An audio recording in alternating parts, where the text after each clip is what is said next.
Hello, good day to one and all.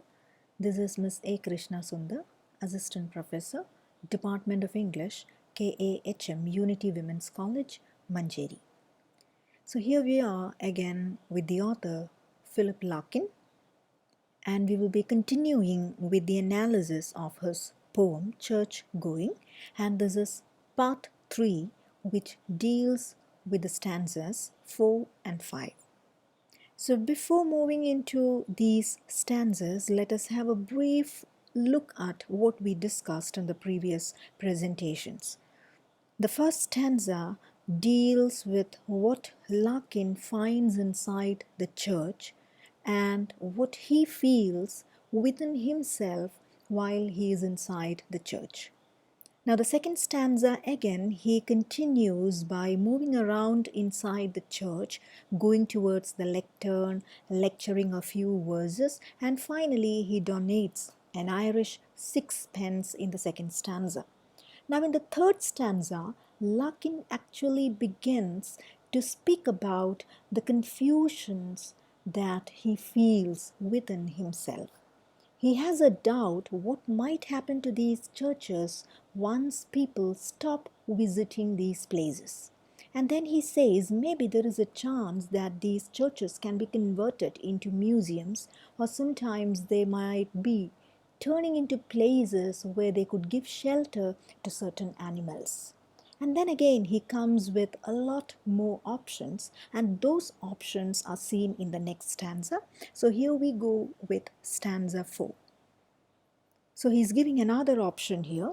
Or after dark will dubious women come to make their children touch a particular stone.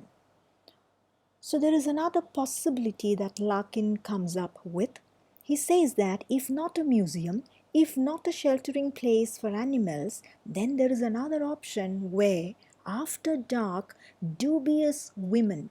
By dubious, it can mean doubtful or sometimes not trustable kind of women. So these women come to make their children touch a particular stone. So maybe here these women are visiting churches not in the normal way, just on religious contexts. But see, they are visiting after dark, so they don't want others to see them in the church. So this is not a straightforward kind of religion. Maybe this is something which is very superstitious, and these women come to make their children touch a particular stone. So Larkin is trying to say that even if the religious power goes, there is some kind of a superstitious power that can remain within these churches. Now, when we talk about superstitious powers, we all know that there are certain superstitious powers that relate to each and every one around us, sometimes even within us. I'm not sure whether you might have heard about these places and these stories. Let's have a look at this. Now, this is Trevi Fountain, which is in Rome. You can see it's a very beautiful place and it is a tourist spot. I can show you one more picture. This is another picture where you can see a huge crowd waiting around this fountain. And there is a usual tendency for people to throw coins into this fountain. And it is normally believed that this is a wish fountain, which means you can have a wish in your mind and you can throw a coin so that your wish is going to be fulfilled. Now, this is a very common strategy, and all the tourist people who visit these places, they do these things without fail. Now, if you ask me what kind of a belief is that, I would rather call it as a superstitious belief. Because believing that if you throw a coin into a fountain, your wish would be fulfilled is something which you cannot rely on with your normal senses. Now again, let me take you to another place. Now this is a very famous bridge in Paris. Now this bridge has got another belief system. I can take you to another picture here. You can see the Eiffel Tower, And you can also see the wall, but you can see a lot of colorful items stuck to the wall. Can you see that? Lots of colors. What are these things? Now let's have a deeper, closer look so that it gives you a clear picture. Okay, so this is it. What exactly is this? You can see there are a number of padlocks which are closed and placed here. And there is a usual tendency for people to do this whenever they visit these areas, especially tourists. They buy a padlock, they tie it in this wall, and they throw the key into the river. And it is believed that this padlock will preserve your love. So normally this is done by lovers, sometimes by married people, so that they believe that their love was actually preserved, and it is known as a love lock. So their love was actually locked up and it is going to survive for a number of years. So this is a common belief. Now if you look at it in another way, you can see that this is again superstition and whatnot. So, if we are to analyze people from different areas or different countries, these kind of superstitions or these kind of systems are there everywhere. If you look at the Indian context, now forget about Indian context, if you look at the Kerala context, you can see there is a tendency, especially in temples, where you might have seen a number of cradles attached. Now it is believed that if we don't have children, if you attach these cradles, definitely the one who attaches the cradle to the temple will conceive and give birth to a child. So this is done by a number of people, maybe infertile or barren women. They do it and they believe that this will bring them a child. So this is again some kind of a superstition that we all believe in. Now it comes in different forms in different religions. Okay, so again, this is what Larkin is trying to say. Even if churches vanish, the religious context may vanish, but there can be some kind of a superstitious belief which can still lead people to these areas. So let's continue. Or sometimes there is another possibility, pick samples for a cancer. So maybe somebody comes to these abandoned churches, they pick some kind of a herb or some kind of a leaf or something from the church. They might believe that it can cure these kind of diseases.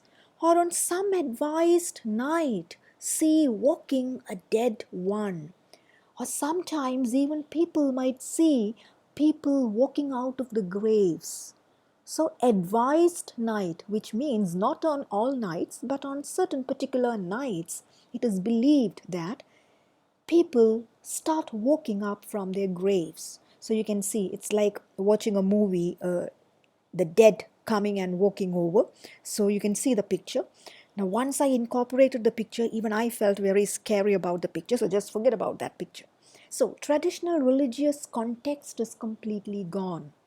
And a new kind of superstition is actually taking place. So when one thing vanishes, something else is becoming a substitute for that. So you can always see that it never remains as nil or void.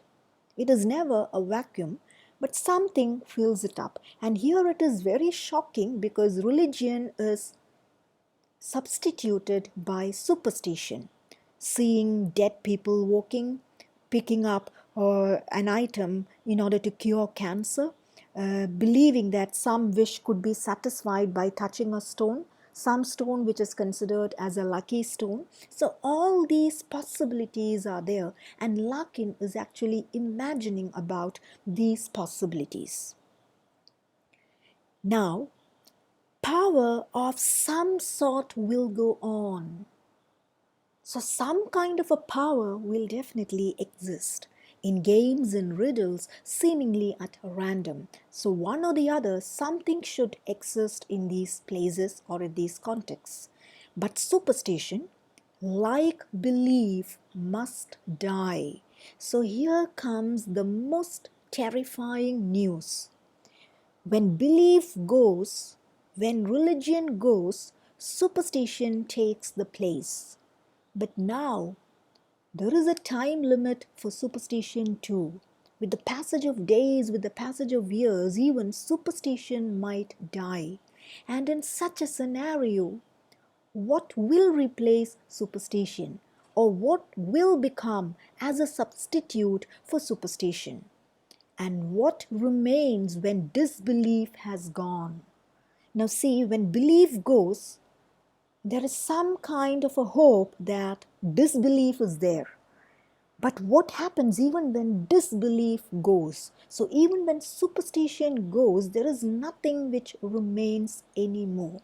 So, it is completely a nullity, or you can call it as completely void.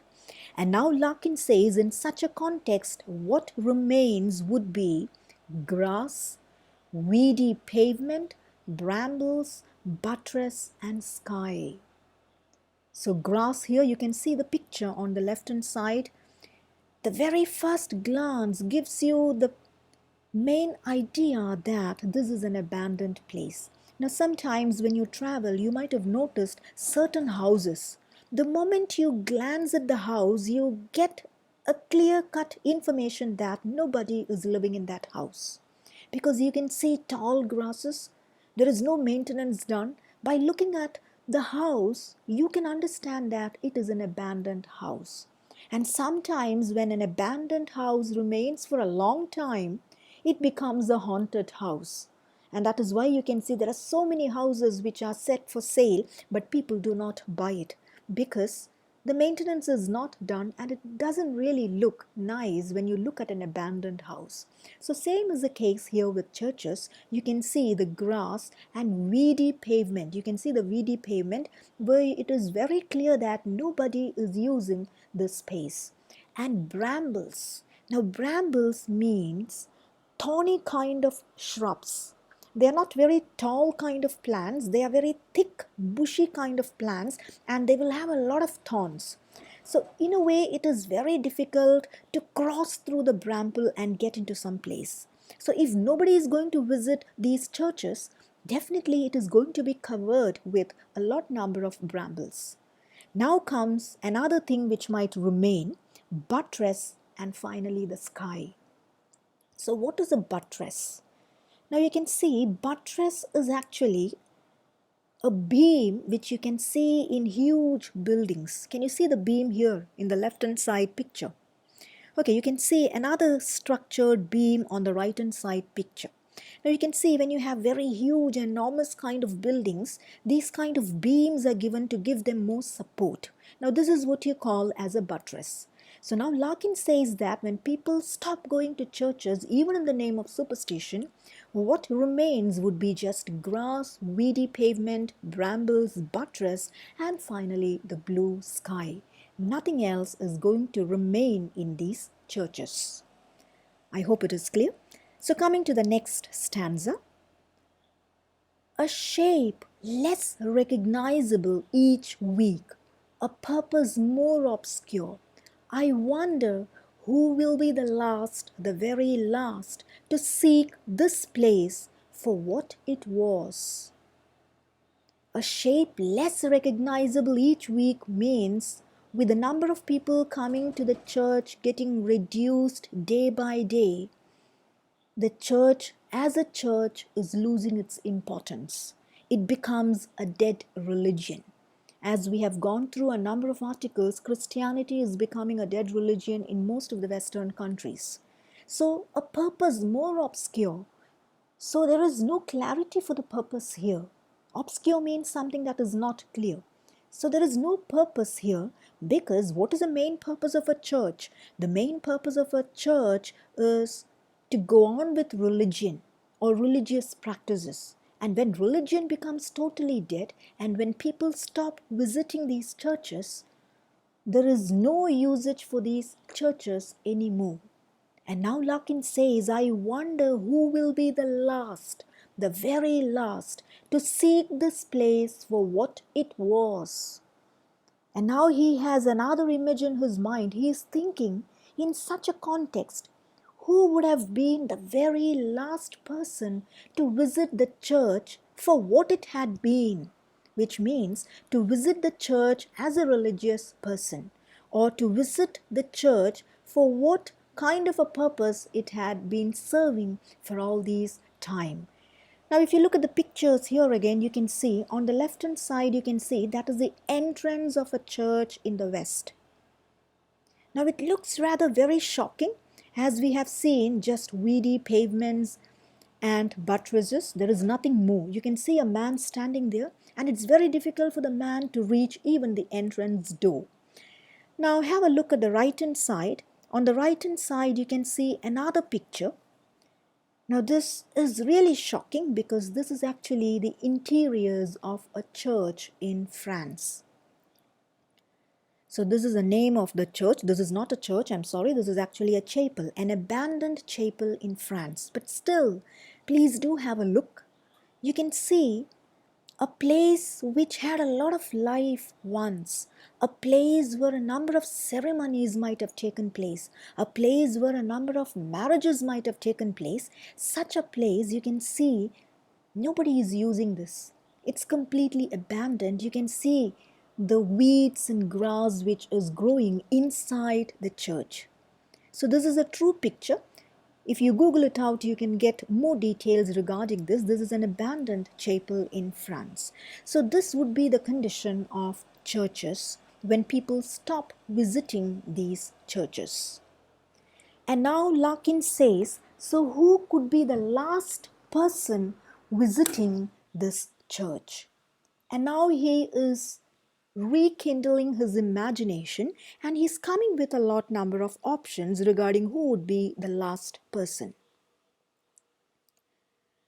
One of the crew that tap and jot and knew what rude lofts were.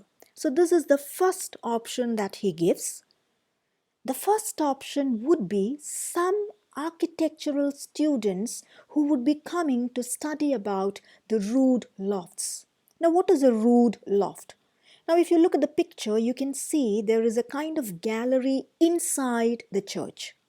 Now, this is not a very common picture you can see in all churches. Only some churches have got this kind of an interior gallery. And this kind of a gallery is what is known as a rood loft. So he says, so maybe the last person to come and visit the church would be some architectural students who came to know more about this medieval architectural structure, which is the rood lofts. And now he goes to the next option. The second option can be some ruin bibber, a ranty for antique.